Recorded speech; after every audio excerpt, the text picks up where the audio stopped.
This episode of Unscripted is brought to you by Dubby. Dubby is an energy drink that doesn't cause any jitters and gives you a bunch of energy to get all your gaming done, and it energizes me to do Unscripted. So use code Krooked Does Stuff at dubby.gg and you'll get your own Dubby for 10% off, and you can also find a link in the description down below. So thank you, Dubby, for sponsoring this episode, and here's Unscripted. Hello everyone, I am Krooked and I do stuff, and this is Unscripted, a series where I take a completely unscripted look at games and give it a 1 through 10 rating. Today, we are playing Captain America and the Avengers. This is an arcade port. What? Why does it start on easy difficulty? But this is an arcade port, came out in the early 90s, and, 93. And it's one of my favorite arcade games. When I was a kid, I had never beaten any arcade game ever. My favorite arcade games were the side-scrolling beat-em-ups, just like this. And, yeah. My favorites overall were, Captain America and the Avengers, and I really enjoyed the X-Men game and The Simpsons. Wow, Hawkeye, what the heck, man? So those were like my games. I loved them. They were my favorites. And out of all the games, there are two that, as a kid, I actually beat. One of them was Captain America and the Avengers. The other one was the Simpsons game. I should go back and try to beat X-Men at some point, but, you know, it's fine. What even is this? So yeah, when it came down to it, the Avengers were popular long before Marvel had their movie success. And, well, not the Avengers. They were kind of like just a team-up comic. People weren't super obsessed with it. But it was a fun time. So, you probably recognize all the characters. These are their comic versions. Iron Man pretty much looks the same as he does. Vision looks nothing like he does until WandaVision, of course. Is that Loki? I feel like that is Loki, and that's Ulysses Claw from Black Panther.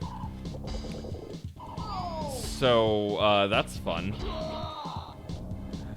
And yeah, you know these characters if you live in modern day.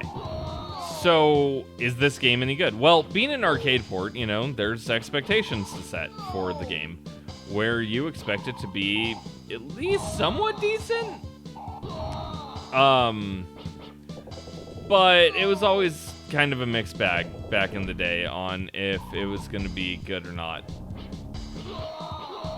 And, well, this one's an interesting one. So, graphically, you can tell who all the characters are. It looks pretty good for that. It's obviously not as detailed as like an arcade cabinet would be, especially because arcade cabinets back in the day basically looked exactly like whatever it was supposed to look like. And this one, you can tell what they are, but the sprites are just a little bit better than NES quality, honestly. The backgrounds look really good. It looks like a typical beat 'em up, and it doesn't look bad at all. The characters are very defined. It's a little sad that it doesn't tell you like who you're fighting, because I know that was Claw and I'm pretty sure Loki. Notice the pretty sure there. Because, well, I know what they look like in the comics, and color schemes are super important for Marvel heroes. But if you didn't know that, you'd just think you're fighting generic thugs like these generic thugs, but with a bigger health bar. Which, of course, isn't the case. They're actual villains, but these guys, they're not. I have no idea who that person who just ran through and gave me a power-up was. So that's interesting. Controls-wise... Well, as I was saying, like...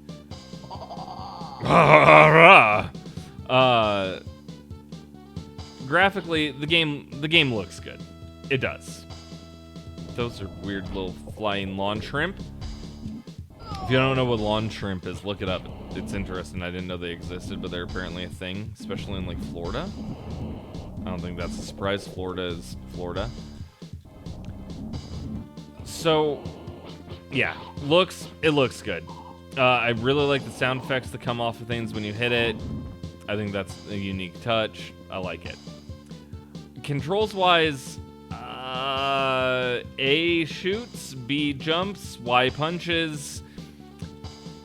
It controls pretty well. Picking things up off the ground, not so much.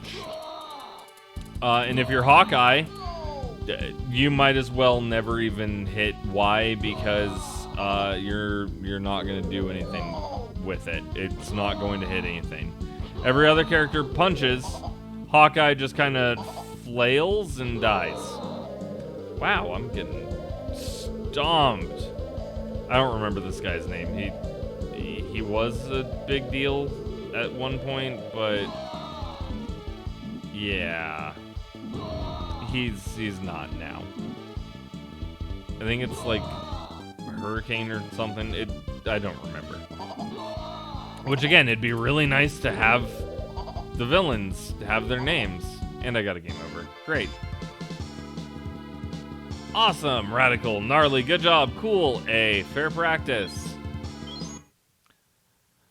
I basically wasted my first life just by choosing Hawkeye.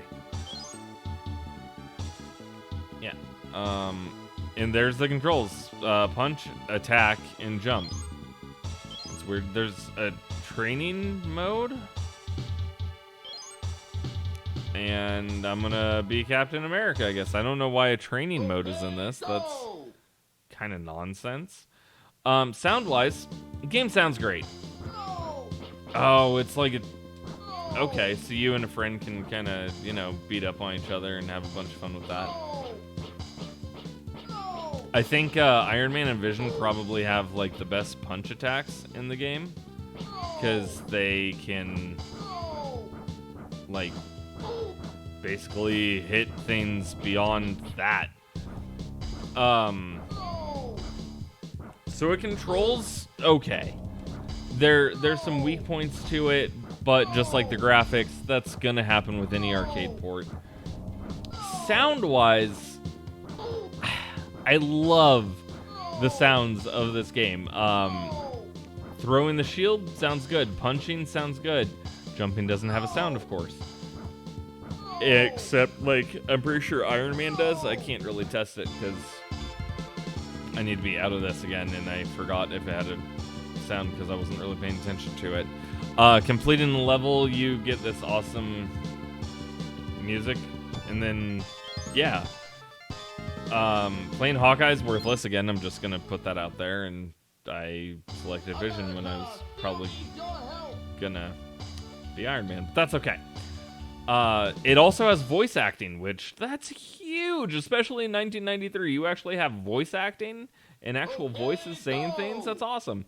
Okay, go! No! Like, I quote this game today just because it's fun. It's fun to say the little things and no! Like, that's just fun. It really, really is. But how is it compared to the arcade port? Well, if you can't get to the arcade and you and a friend really, really want to play as the Avengers, this is an okay time. If you can get the arcade, or get to the arcade, that's going to be what you want to do. Because if you come from the arcade version to this one, you're going to go, why? Why am I playing this? This is so bad compared to the arcade, where all the controls are tight and you can, like, charge up attacks and it's not as easy for enemies to just hit you all the time. It's still an early beat 'em up, so I mean, it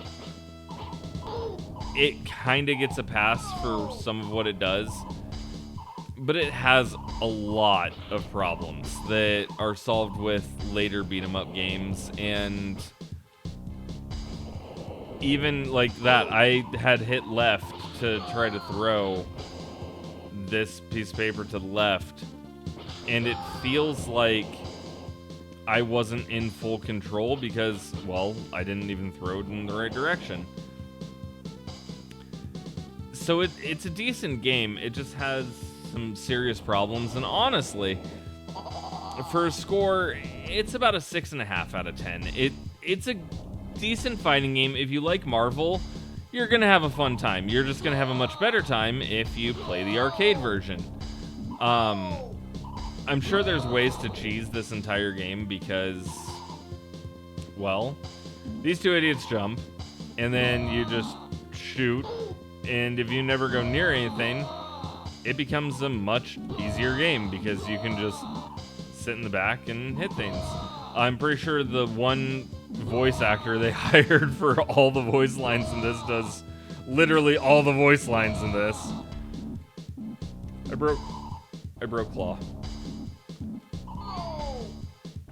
But yeah, it's a fun enough time where you can have fun at home, especially with a friend. Just don't pick Hawkeye because he's literally a worthless character in this game. And yeah, you might have a good time.